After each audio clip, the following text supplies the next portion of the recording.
So yesterday I talked about a mod that replaces the existing vanilla diplomacy and at least the declaration of war part of anti-player bias, replaces them completely with something new, which is basically you just are automatically at war with just about everybody under the sun. Okay, that's a slight exaggeration, but you're at war with everybody who it thematically makes sense for you to be at war with as soon as you meet them. Well, today I'm going to talk about a different mod which is on the surface not nearly as impactful as that one, but what it does do is it gives you an awful lot of flexibility to basically change the game the way that you want it to be with respect to your diplomacy. So it actually can be made not only as impactful as what yesterday's video talked about, but potentially even more. So we'll talk about all that. I'm going to go ahead and try to get through my summary of this mod as quickly as possible, faster than I did yesterday. Sorry about that. And then I'll, of course, be providing lots of details following the summary. So first of all, the mod that we're talking about is the LOREFUL Strategic Threat. This is for Immortal Empires, and we'll go ahead and talk about it at first in the mod author's own words here. So this mod replaces Strategic Threat for Immortal Empires only with something that makes more sense in a lore-friendly way for both the player and the AI. Why not just remove Strategic Threat? Strategic Threat has many faults, but at its core has a good purpose. I am going to actually echo that because I never really had an issue with the way that Strategic Threat works in this game. I think it more or less makes sense, but I do see this mod as an improvement upon it. Anyway, it's designed to encourage conflict between large factions and their neighbors. This mod seeks to achieve this goal in a less frustrating way. No longer will your longtime dwarven ally declare war on you, the Empire, for pacifying and colonizing Ulthuan, home to their hated foe, the Elves. So that, in a nutshell, is basically what this does. How does it work? First off, the mod removes Strategic Threat. You no longer have increasing diplomatic penalties simply for owning lots of territory. Instead, the mod creates diplomatic penalties based on territorial disputes. This is for the player and the AI. There are two types of disputes. The diplomatic penalties stack, by the way, I will be showing lots of examples of both of these. Anyway, faction dispute. A faction believes a region should be owned by them specifically and will have a -8 diplomacy penalty to any other faction that owns that region. Okay, keep that -8 in mind, but this is changeable. And we'll talk about that. Reichland, the faction, believes that the region of Altdorf is theirs and theirs alone and will hate any other faction who occupies it. Then there is also cultural dispute. A faction believes that a region should be owned by someone of their culture and will receive a -5 diplomatic penalty with any faction not of their culture who owns that region. For example, all the elector counts believe that Altdorf should be owned by an Empire faction but do not care which one. And woe to any non-Empire faction who threatens this. In this way, as faction naturally gains territory through expansion, they are more likely to have diplomatic friction with other factions who feel they have a right to that land. This is shown in the game as ruler's prejudice versus X. Okay, so we'll just go ahead and talk about this last little bit here. As the player, you can choose how to expand to respect your allied expectations. Player or AI factions with disputed territory are more likely to have negative diplomacy. Player or AI, when a faction expands into a new region, that region's culture are more likely to band together against the encroaching foe that then get taken down one by one. Region management. Remember, you can now trade regions and abandon regions, a great way of leaving a region that might be annoying your allies. And then this loreful conflicts. I'm not going to read through all this, but I do recommend you do that if you want to try out this mod because he does talk about basically how he determined these two things here. Which regions belong to a faction dispute category, which regions belong to a culture dispute. And I saw nothing here that I would particularly disagree with. And then there's a little bit of special stuff right here. So again, all worth reading, but let's go ahead now, talk about the pros and the cons. I'm not sure there's really much in the way of cons, to be honest with you, with this mod. So the pros for this one, just like the one yesterday, this is very thematic. I mean, the word loreful is right there in the title of the mod. So yeah, I mean, basically, according to the lore, that's how he makes the determination of which regions the various factions believe should belong to either them or to someone in of their race or of their faction. So obviously very loreful in that sense. And the bigger, not just the player, but any empire grows, the more territory they grab that belongs to a particular culture, the more diplomatic friction they will have with that culture. And again, so the wars based on this mod will start to make more and more sense as that diplomatic friction builds up. Now, I do want to point out that this is obviously not the only form of diplomatic friction that can happen. You still have aversion. You still have, penalties for raiding and, making treaties and other things with hated rivals. And so there's all kinds of other things that still affect the diplomacy. How much you want this mod in particular to affect your diplomacy can be customized. So you can either make it a relatively minor part of the overall diplomatic picture, or you can obviously make it really, really impactful. I tended to lean towards the latter, but anyway, it's nice to know that the options are there. And so that leads me into the second pro, which is, of course, that it's highly customizable. So let's go ahead, I think, and maybe talk about that customization. So I think maybe we'll just go ahead and start talking about some examples there. I do just want to finish up the pros and cons section by saying if the only real con that I can come up with is that if you really are a fan of the way the strategic threat system works in vanilla, this does eliminate that. So it's basically going to be a con in that sense. The other con is that this is obviously going to lead to some additional declarations of war and other forms of, not being willing to work together very well, which is all well and good. It's not going to replace the aspect of anti-player bias, which determines how, once a war is declared, the AI goes about fighting that war. So in other words, what we've talked about before in terms of the AI, once they're at war with the player, they tend to almost single-mindedly focus on that player to the exclusion of other rivals that they should probably be paying more attention to. Anyway, this is not really going to have any effect on any of that. Not really a con of this mod, but I did want to make that clear. The other thing is, I believe this mod is going to be highly compatible with a lot of other things. So I haven't tested them out yet, but I suspect that you could probably use this side by side with not only some of the other mods that I've talked about in recent days, but probably even with some of the overhauls as well. So just wanted to throw that out there. And as always, if you have any experience with this mod, please do mention it in the comments for me and for anybody else to see. So, all right, with all that being said, let's go ahead and talk about some examples now in game. Now you can tell what effect the mod is having simply by opening your diplomacy screen and hovering over the relations here. And what you will see is something that either reads ruler's tolerance to your faction or ruler's prejudice towards your faction.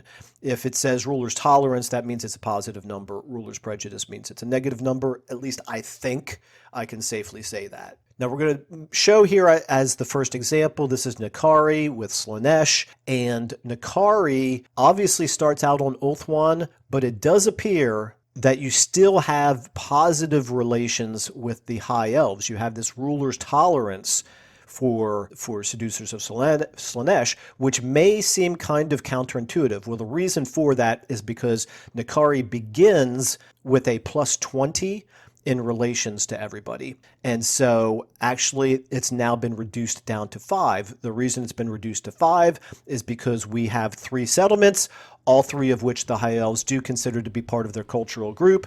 So -5 for each of those is 15. 20 minus 15 is 5. So that's why you're seeing the ruler's tolerance towards seducers of Slaanesh at 5, based on the fact that we have these 3 settlements.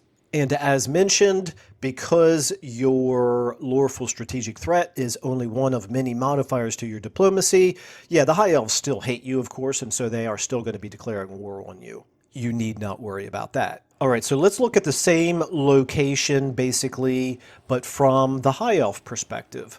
And the interesting thing here is that after taking a single settlement, we can actually see ruler's prejudice towards Avalorn of -2 for each of the other High Elf factions. Honestly, I'm not sure why that is, but who knows? Maybe somebody can explain it to me in the comments. Obviously, -2 is nothing worth particularly worrying about, but I don't own any territory that I would assume that any other faction believes belongs to them. But on that note, something very interesting does happen when I come up here and take Phoenix Gate. And that is apparently Phoenix Gate, even though it starts out very close to Alariel, well, it's apparently something that Tyrion believes should belong to Eataine. So as you can see, we have a much higher ruler's prejudice towards Avalorn coming from Eataine than we do for any of the other High Elf factions. That tells me that this is a region that we just took that specifically they believe should belong to them. Not really a major problem, but it is certainly worth pointing out. All right, now let's jump to another part of the world with a completely different faction. So I decided to go ahead and show a little bit here with Skrulk in Lustria. Now here in Skrulk's campaign, we actually start out with 2 settlements, Oixel, our capital, and Sabatoon. And so because of that, we're seeing a -10 in terms of our diplomatic relations with the Lizardmen. Again, these are using the default numbers for the mod. So what that tells me is that the Lizardmen believe that both of those settlements should belong to a Lizardman faction, but not necessarily to any of them specifically. So we're getting 2 times -5 is a -10, which shows up as the ruler's prejudice towards Lord Skrulk. And then when we come down and we take the Sentinel of Time and we double check the diplomacy again, what we see is that the ruler's prejudice towards Clan Pestilence is still only -10. So why would that be when we just took a 3rd settlement? Well, the reason is I think it probably does the calculation at the beginning of every turn. So when we end our turn and pop up 1 turn later, now what we see is the ruler's prejudice towards Clan Pestilence for all of the Lizardmen is -15, which makes sense. It's -5 for each of the 3 settlements that we own. All right, so those are the basic mechanics then. Now, let's talk about the customization of it. Here is a Skarsnik campaign. So here's what I have set to be my settings for this particular campaign, where I wanted this to feel really impactful. So for every settlement that we take that a cultural group believes should belong to someone in their culture, that's a -20 hit to diplomacy. And if it's specific to their culture, then that's a -40. So based on that, what we should see here is because we have 3 settlements in the mountains, and all of these mountains the dwarfs believe should belong to them, then what we see is a -60 in terms of the ruler's prejudice towards Crooked Moon. 3 times 20 is 60. Obviously, none of the dwarven factions believe any of our original 3 settlements here in our starting province should specifically belong to them, so they're all just kind of generically at that -60 level. But as you can see, it's not going to take very long for these modifiers to add up. And so what happens when we come down and take Mount Squighorn? This is now territory that I would expect probably Thorgrim believes should belong to him. Now, what I expected to see was a ruler's prejudice towards Crooked Moon for all of the dwarfs to be -80, except for Thorgrim. I expected him to be -100. So -80 for all of the other dwarfs because we have 4 settlements that they all believe should belong to dwarfs. And in the case of Thorgrim, he believes that, so he would get this faction penalty modifier because he believes it should belong specifically to him. However, instead of seeing a -100 for Thorgrim, I see a -120. That tells me that these actually both count. So when you take over a territory that is specific to a particular faction, you will get the penalty not only for the faction penalty modifier, but you will also get the cultural penalty modifier as well. So for that reason, I'm actually lowering my faction penalty modifier to 20. That way, I'm essentially getting a minus 40 to my relations every time I take a region that faction believes should belong specifically to them. And now let's verify that that works by taking the Pillars of Grungni. At this point, I have 5 settlements, 2 of which Thorgrim probably believes should specifically belong to him. I'm still keeping the 20 and 20 settings here for this mod. And what we now see is Ruler's Prejudice towards Crooked Moon is minus 140, exactly what I would expect it to be. Minus 100 for the other dwarfs, exactly what I would expect it to be. So as you can see, this will very quickly add up as you start taking territory that factions believe belongs to them, or at least belongs to their race. And so this is why it's so nice that it's customizable. If you want this to have a really profound effect on your campaign, you can really make it so that every time you take more territory, the factions that are impacted by that are really going to dislike you quite strongly, or you can make it so that it's just more of a more subtle thing.